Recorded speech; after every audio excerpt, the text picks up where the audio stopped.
Vida segundo a vontade de Deus. Esse é o tema da palavra, da mensagem de hoje. Está em 1 Pedro, capítulo 4, no versículo 1. E esse tema é exatamente o tema que está aqui nessa passagem bíblica, vida segundo a vontade de Deus.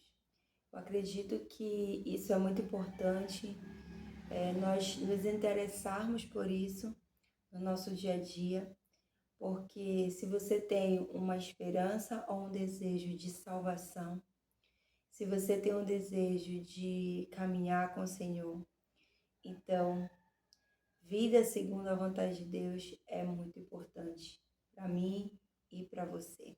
Amém? Eu sou a Ellen Santiago, bem-vindo ao meu canal, onde eu compartilho a palavra de Deus para edificar a tua vida espiritual, para edificar a tua fé em Cristo Jesus. Amém? Esse texto aqui, ele mostra, já desde aqui nesse começo, né, que as pessoas que vinham para Jesus, quando elas abandonavam o seu passado, o seu pecado, sempre aquelas que ficavam para trás, aquelas que não seguiam, não compartilhavam da mesma fé, falavam mal, achavam ruim, né, por aquela pessoa que se converteu, ter abandonado as práticas e agora não pertence mais àquelas práticas. E as pessoas que continuavam na prática do erro, do pecado, criticavam. E hoje em dia também é assim. Quando alguém vem para Cristo, abandona o seu passado, as pessoas que a conheciam antes de servir a Deus, algumas, né, passam a criticar porque que agora mudou. Né?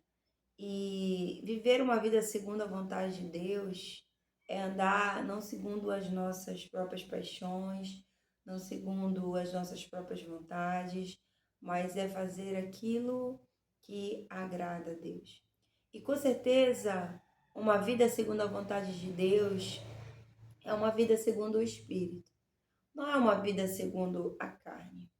Então, aqui o apóstolo Pedro, ele nos dá uma orientação muito boa, que ele fala assim: ora, tendo Cristo sofrido na carne, estejam também vocês armados do mesmo pensamento, pois aquele que sofreu na carne rompeu com o pecado, para que no tempo que lhes resta na carne não vivam mais de acordo com as paixões humanas, mas segundo a vontade de Deus. Amém?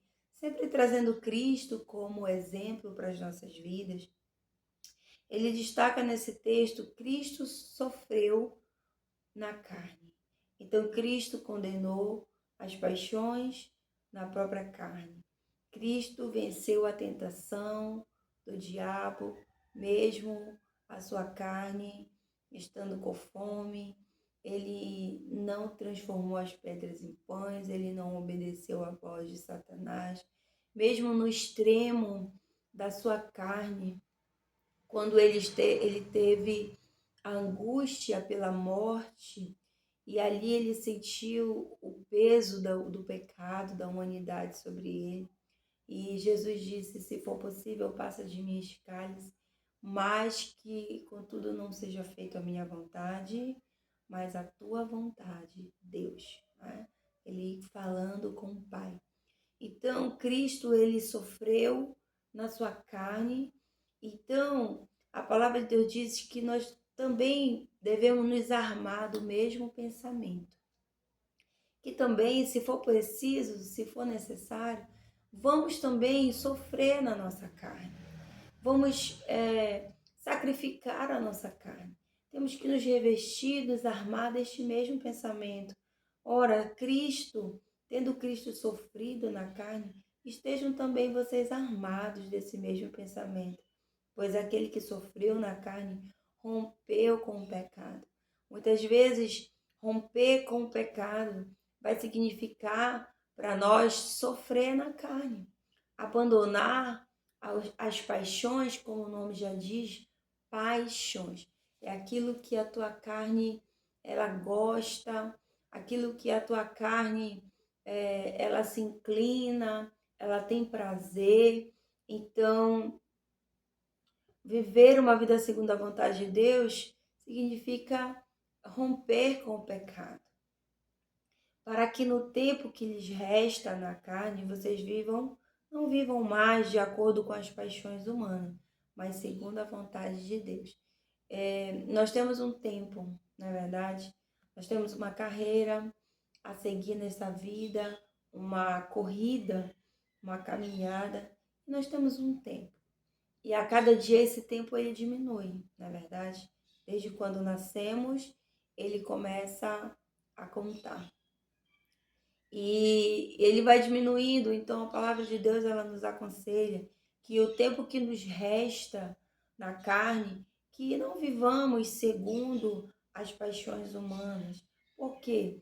Porque leva para caminhos de morte, leva para caminhos de destruição, os nossos próprios caminhos. É incrível que a nossa própria carne, ela se inclina para coisas que destroem a nossa vida, que bagunçam a nossa vida, que nos leva para longe de Deus, né? Que destrói o nosso próprio corpo, paixões que destroem a nossa família, que destrói a nossa carreira profissional, que destrói a nossa dignidade, a gente como pessoa. É incrível que as paixões da carne, ela vem fazer um estardalhaço na vida do ser humano, né? E para isso Cristo ele veio para nos libertar de todas as obras do diabo, de todas as paixões humanas da carne, veio nos trazer uma nova vida, amém? Uma vida segundo a vontade de Deus. Esse é o Evangelho que Cristo nos apresenta, uma vida segundo a vontade de Deus. Então, o tempo que lhes resta, não vivam de acordo com as paixões humanas, mas segundo a vontade de Deus. Porque basta que, no passado, vocês tenham feito a vontade dos gentios, tendo andado na prática. Aí cita aqui algumas práticas de libertinagens, desejos carnais, bebedeiras, orgias, embriaguez e em detestáveis idolatrias. Então basta que lá no passado vocês praticavam, né, certas coisas, essas obras da carne, desejos carnais, bebedeiras, idolatria, libertinagem, embriaguez. Então, e aqueles, né, estranham que vocês, e por isso, falando mal de vocês, estranham de vocês, não se juntam com eles no mesmo excesso de devassidão. Então, aquilo que eu falei lá no começo, e aqueles, né, que continuam na prática estranham de vocês não se juntarem no mesmo excesso de devassidão, não se juntarem na mesma prática. Então, isso já acontece desde o princípio. Eles que terão que prestar contas com aquele que é competente para julgar vivos e mortos. Pois para este fim o evangelho foi pregado, tanto para a morte, pregado também a mortos, para que mesmo julgados na carne, segundo os homens, vivam em espírito segundo Deus. Amém? Então, nosso Deus, ele é o Deus que vai julgar os vivos e os mortos.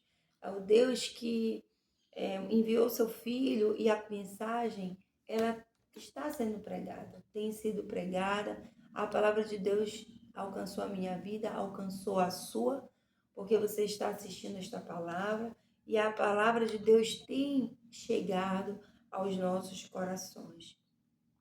E um dia o Senhor irá julgar a cada um de nós. Que enquanto vivermos segundo aqui na carne, né, como homens, possamos viver em espírito, possamos desfrutar da natureza de Deus em nossas vidas, possamos andar segundo a vontade de Deus. ter uma vida segundo a vontade de Deus, nós precisamos nos armar de pensamentos que nos ajudem a negar a nós mesmos, a negar as nossas próprias paixões, a negar a nossa própria vontade, né? Às vezes as pessoas não vêm para Jesus porque considera algo da sua carne muito forte, muito predominante, e diz, não, por isso que eu não vou ainda para Jesus. Mas esse pensamento de entender que Cristo foi sofredor na sua carne, que Cristo também, ele padeceu na sua própria carne, ele rejeitou o pecado na carne, ele condenou o pecado na carne. Por causa disso, você pode viver sim uma vida segundo a vontade de Deus. Por causa disso, você pode se vencer o pecado, você pode abandonar as práticas que desagradam a Deus e viver uma vida segundo o Espírito, segundo a vontade de Deus. Amém? Que essa palavra fique guardada no teu coração, e se você chegou até aqui nessa mensagem, escreva aí nos comentários: vida segundo a vontade de Deus. E Deus, com certeza, já está te abençoando desde o início que você abriu este vídeo. Amém? Compartilhe esta mensagem com mais pessoas e divulgue a palavra de Deus. Aperte no like para impulsionar este canal e que Deus te abençoe. Em nome de Jesus. Amém?